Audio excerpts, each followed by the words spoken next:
The funeral has taken place this afternoon in Northern Ireland of one of the 3 British soldiers murdered by a renegade Afghan soldier last month. Thousands of people turned out in Portadown to pay their respects to Lt Neal Turkington of the 1st Battalion the Royal Gurkha Rifles. Charlotte Cross reports from Northern Ireland for British Forces News. Portadown in Northern Ireland was Lt Neal Turkington's hometown, and today it became his final resting place.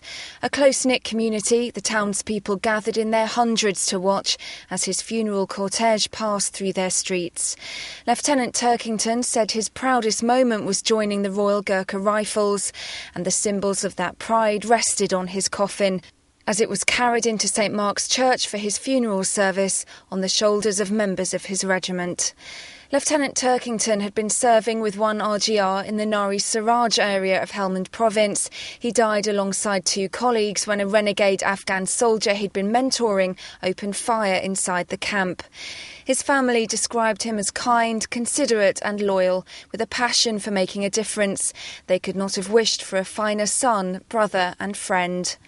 Following the funeral service, the cortege drove the short distance to Kernan Cemetery for burial, with the honour guard provided by the Royal Gurkha Regiment.